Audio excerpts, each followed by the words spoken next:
Welcome all. I am Mayur Jagdale and we are going through our subject Elements of Electrical Engineering. त्यामध्ये आपण topic number 3 बघत आहोत that is polyphase AC circuits. आज आपण balanced and unbalanced load बनवू. ठीक आहे. What is balanced load and what is unbalanced load. ठीक आहे. आता आपण थ्री फेजचं जनरेशन बघितलं होतं मागच्या लेक्चरला.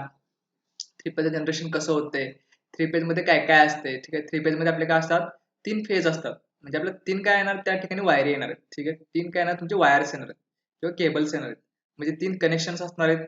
ठीक आहे. सपोज माझे तीन कनेक्शन असतील, फॉर एक्झाम्पल माझे तीन कनेक्शन आहेत. ओके. आता बॅलन्स म्हणजे काय, ह्या तिघांमध्ये काय बॅलन्स आहे, ह्या तिघांमध्ये काय बॅलन्स आहे काय ते आपल्याला चेक करायचं. बॅलन्स मिनिंग फक्त लक्षात ठेवा, जे आपण बॅलन्सिंग म्हणतोय रेग्युलरली तेच आहे. आता कसं होतं, सिंगल फेजला बॅलन्स इनबॅलन्स येणार आहे काय, नाही काय येणार नाही, एकच फेज आहे. आता तीन फेज आले म्हणजे यामध्ये काय असणार आहे, बॅलन्सिंग किंवा अनबॅलन्सिंग येणार आहे. का आपण तिन्ही फेजवर काय करत असतो, लोड शेअर करत असतोय ना. तिन्ही फेजवरती आपण लोड शेअर करत असतोय.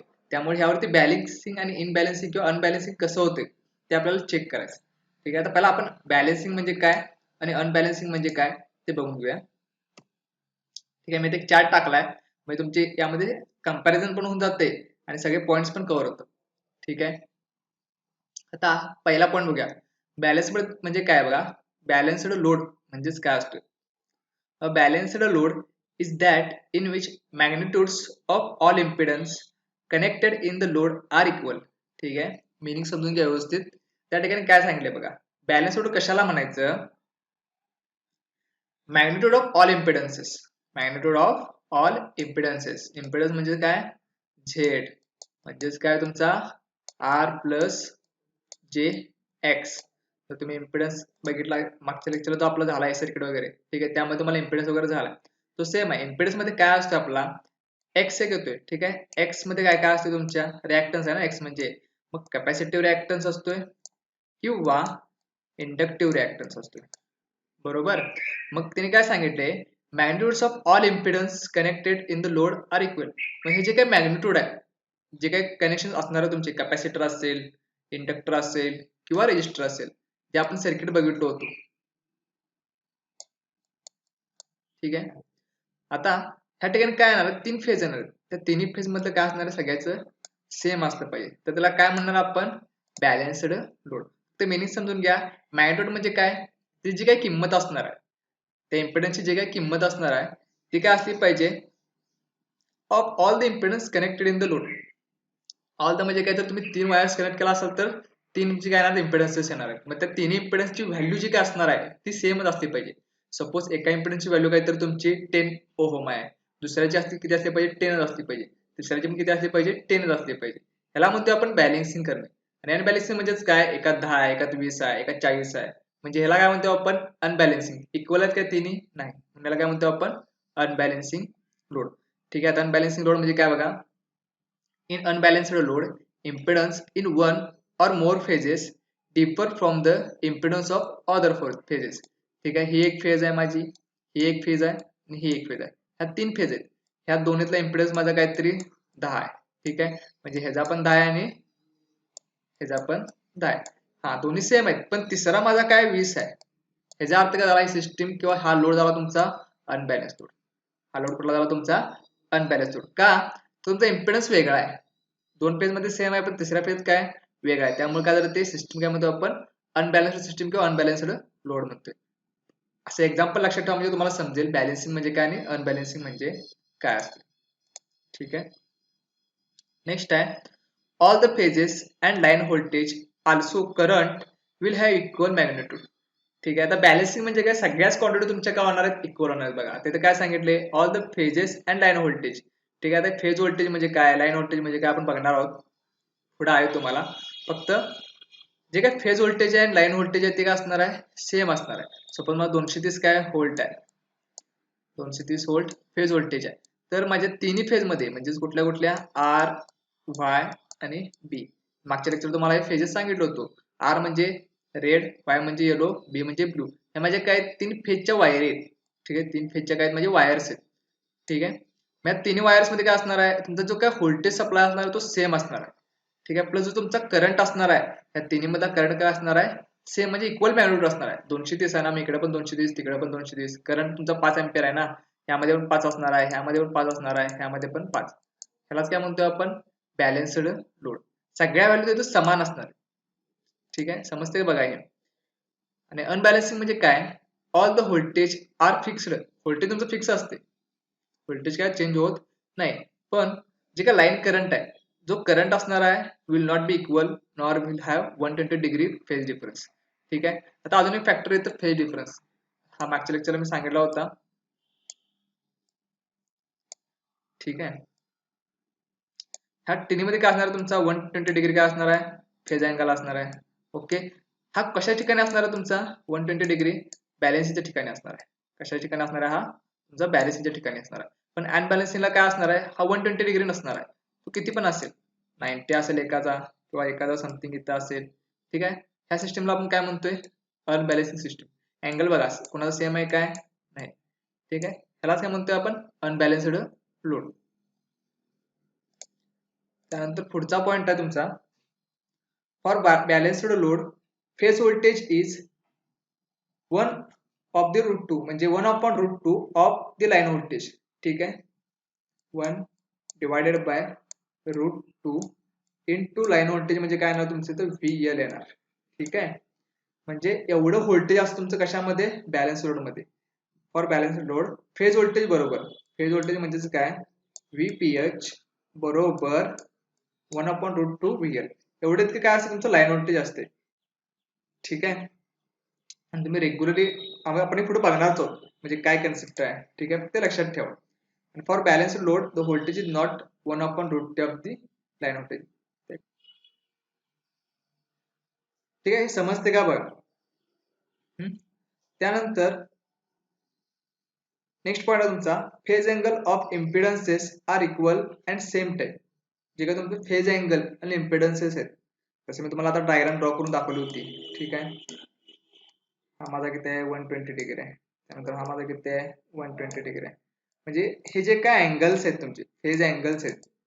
ठीक आहे. हे काय असणार तुमचे 120 डिग्रीला, म्हणजे तिन्ही अँगल काय तुमचे समान आहे. 120 डिग्री म्हणजे काय, समान.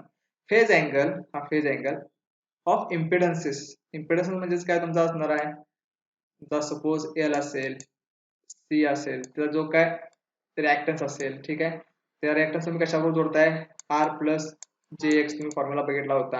याला काय म्हणतो आपण, इम्पिडन्स. ठीक आहे.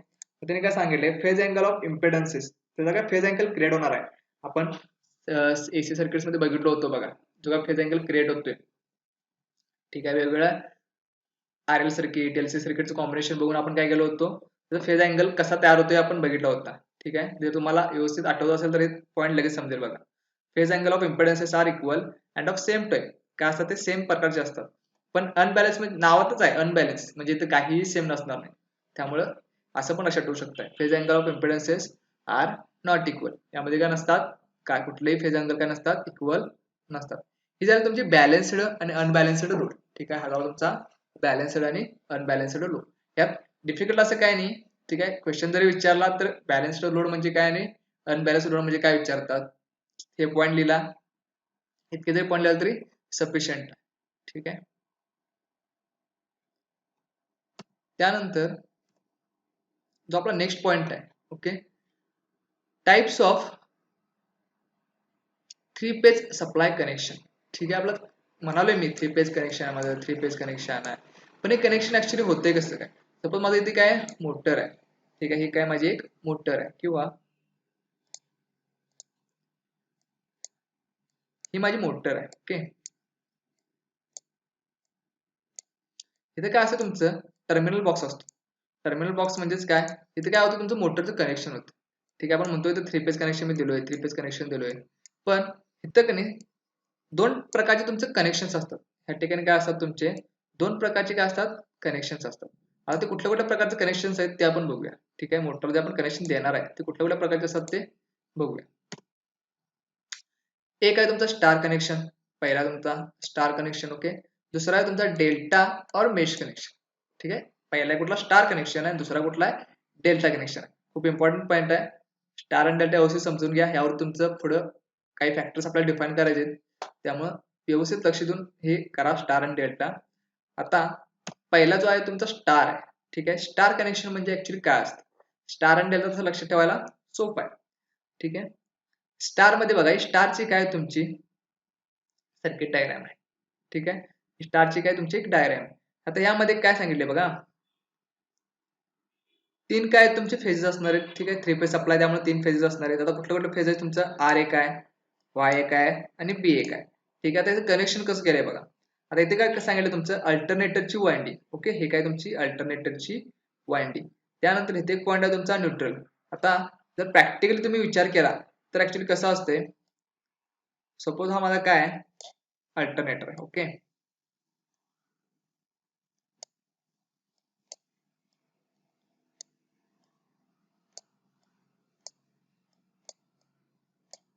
जे आता आपण कन्सिडर करून बघलो, अल्टरनेटर म्हणजे काय, तो जनरेटर आहे तुमचा, तो तुमचा काय जनरेटर आहे, जो काय वीज निर्मिती करणार आहे त्याला काय म्हणतो आपण अल्टरनेटर म्हणतो, ठीक आहे.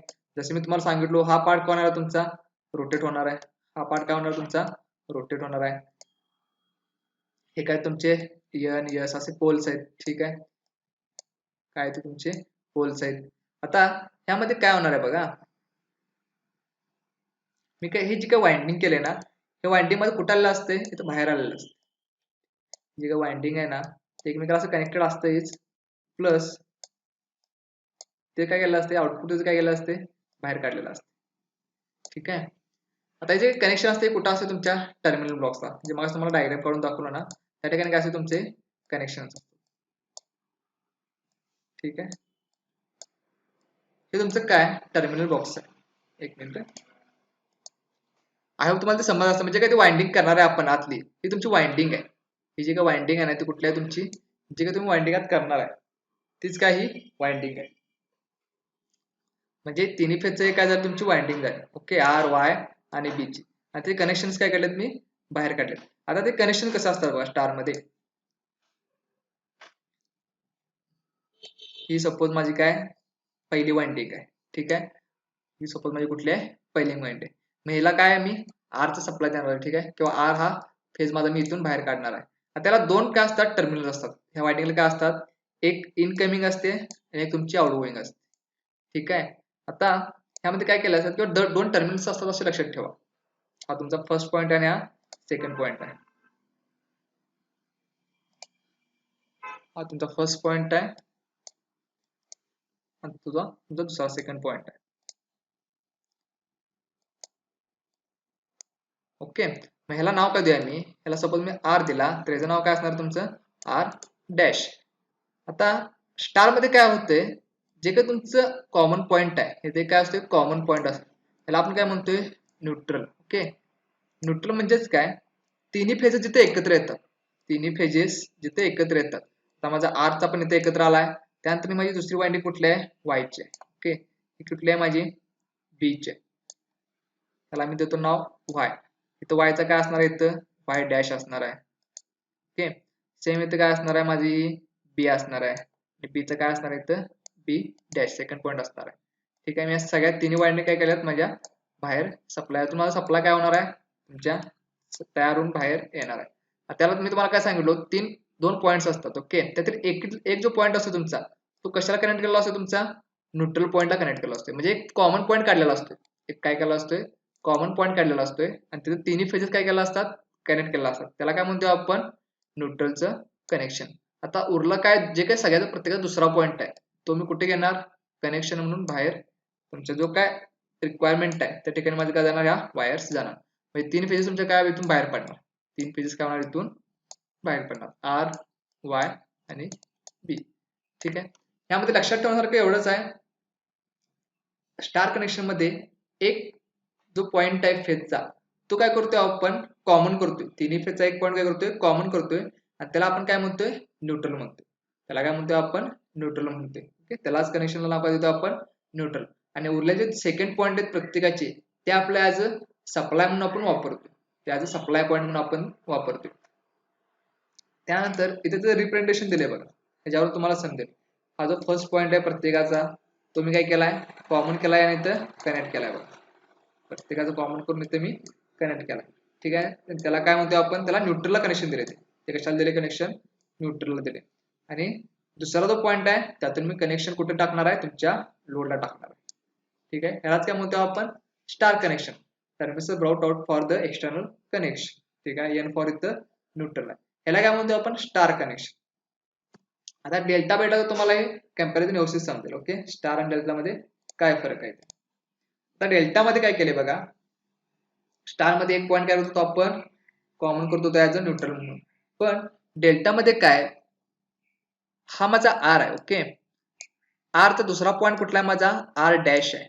त्या आर डॅशला मी काय केलोय, तुमचा दुसरी फेज कनेक्ट केलोय, दॅट इज वाय. दुसरी फेज कनेक्ट केलोय, त्याला काय म्हणतो आपण, वाय. जी काय वाय फेज आहे ते आपण कुठे केलोय, डायरेक्ट तुमच्या दुसऱ्या पॉईंटला. त्यानंतर जो तुमचा वाय फेज आहे त्याचा दुसरा पॉईंट कशाला कनेक्ट केलोय बघा, बी फेजला. दुसरा पॉईंट कुठे कनेक्ट केलोय, बी फेजला. त्यानंतर बीचा जो दुसरा पॉईंट आहे बी डॅश, तो कुठे कनेक्ट केलोय बघा, आर ला. ठीक आहे, म्हणजे तिन्ही फेजेस काय केलाय तुम्ही, कनेक्ट केलाय. तिन्ही फेजेस काय केलाय, एकमेकाला कनेक्ट केलाय. त्यानंतर जिथं जॉईंट केलाय तुम्ही तिथून मी काय करणार, एक एक कनेक्शन बाहेर काढणार. पण माझा आर आणि बी डॅश आहे, त्यानंतर आर डॅश आणि वाय आहे, त्यानंतर बी डॅश आणि वाय आहे. यामध्ये काय करणार मी, एक एक कनेक्शन बाहेर काढणार आणि कुठे जाणार, तुमच्या लोडला जाणार. लोड म्हणजेच काय, जो तुम्ही मशीन आहे तुमचं, ठीक आहे, मोटर्स असतील किंवा ट्रान्सफॉर्मर असतील, हे जे काय, ह्याला काय म्हणायचं, लोड म्हणायचं. हे काय तुमचं वापर करतात ना, मोटर वगैरे तुम्ही काय करताय, पॉवर वापरताय, म्हणून त्याला लोड म्हणायचं. ठीक आहे, मग हे काय जाणार, डेल्टाचं जे काय कॉमन पॉईंट आहे तिथून आपण बाहेर काढणार आणि ते लोडला जाणार. फक्त डिफरन्स समजावून घ्या. डिफरन्स काय बघा, यामध्ये स्टार मध्ये न्यूट्रल असते. तुम्ही असं जर लक्षात ठेवला तरी चालेल. स्टार मध्ये काय असते, न्यूट्रल असते, आणि डेल्टा मध्ये तुमची न्यूट्रल नसते. डेल्टा मध्ये न्यूट्रल नसते. हे जर तुमच्या डोक्यात बसले व्यवस्थित तरी तुम्ही ते डायग्राम तुम्ही व्यवस्थित लक्षात ठेवू शकता. आता ह्याचे कनेक्शन डायग्राम कशी केली बघा. ठीक आहे, ही माझी आर फेज आहे, ही कशाला कनेक्टेड आहे बघा, माझी इथं बी डॅश. हे जो कनेक्शन दाखवले ना, इथं फक्त रिप्रेझेंट केले. त्यानंतर माझा आर डॅश आणि वाय पण कनेक्टेड आहे, आर डॅश आणि वाय पण कनेक्टेड आहे, तो इथं दाखवलाय बघा. ठीक आहे, आता ह्या दोघांच्या मधून मी काय कनेक्शन बाहेर एक काढले, तिथं कॉमन पॉईंट तयार होईल, तिथं मी कनेक्शन बाहेर काढणार. ओके, त्यानंतर वाय डॅश आणि बी आहे बघा, तिथे एक कॉमन कनेक्शन तयार झाले, ती मी बाहेर काढणार. ठीक आहे, आणि कुठे देणार, लोडला. फक्त कन्फ्युजन करू घेऊ नका, थोडस तुम्हाला डिफिकल्ट वाटेल. ठीक आहे, पण एकदा तुम्हाला समजलं की कॉमन पॉईंट कुठला करायचा आहे तर एकदम इझी आहे. फक्त लक्षात ठेवा की स्टार मध्ये न्यूट्रल येतो, न्यूट्रलला आपण काय करतो, प्रत्येकाचा एक एक पॉईंट काय करतो, स्टार्टिंग पॉईंट कनेक्ट करतोय, आणि जो एक्झिट पॉईंट आहे तो कुठे जातोय, आमचा लोडला जातोय. आणि डेल्टा मध्ये काय करतोय, दोन फेज एकत्र येतात. दोन फेज काय होतात, इथं एकत्र येतात. ठीक आहे, आर वाय म्हणजेच आर डॅश आणि वाय, वाय डॅश आणि बी, बी डॅश आणि आर, म्हणजे प्रत्येक दोन फेज काय येतात तिथं एकत्र येतात. ठीक आहे, आणि स्टार मध्ये काय होतं, दोन फेज एकत्र येत नाहीत, एक न्यूट्रल असतो आणि एक फेज असतो, एक न्यूट्रल असतो आणि एक फेज असतो. असं लक्षात ठेवा तुम्ही चालेल. फेज आणि न्यूट्रल असतो स्टार मध्ये, आणि या ठिकाणी काय असतात, दोन फेज, म्हणजे फेज आणि फेज एकत्र असतात. ह्यालाच काय म्हणतो आपण, स्टार कनेक्शन आणि डेल्टा कनेक्शन. ठीक आहे, ह्या प्रकारचं कनेक्शन आपण वापरतोय. जे अल्टरनेटर्स असतो, जनरेटर्स असतो, मोटर्स असतो, त्या ठिकाणी सगळे हे स्टार आणि डेल्टा कनेक्शन असतात. ठीक आहे, आय होप तुम्हाला समजलं असेल. थोडं डिफिकल्ट वाटेल तुम्हाला, पण जर तुम्हाला सर्किट डायग्राम व्यवस्थित लक्षात राहिली तर एकदम इझी आहे. ठीक आहे, तुम्ही सर्किट डायग्राम किंवा कनेक्शन डायग्राम तुम्ही काय करू शकता, ते मला लिहिता येऊ शकते. ठीक आहे, आता या ठिकाणी दाखवले बघा, phase voltage, line voltage. Okay, जे मग तुम्हाला मी सांगितलं होतं.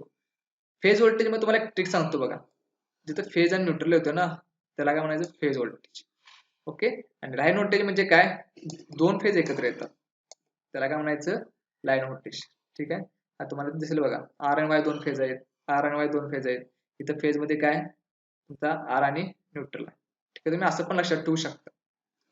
आय होप तुम्हाला हे समजलं असेल. ठीक आहे, स्टार आणि डेल्टा व्यवस्थित करा. यावरचे जे काही फॅक्टर्स आहेत, करंट काय होतोय स्टार मध्ये, डेल्टा मध्ये काय होतोय, व्होल्टेज काय होतोय, ठीक आहे, पॉवर कशा असतात, हे आपल्याला सगळं बघायचं आहे. त्यामुळे स्टार आणि डेल्टा व्यवस्थित बघून घ्या. ठीक आहे, थँक्यू.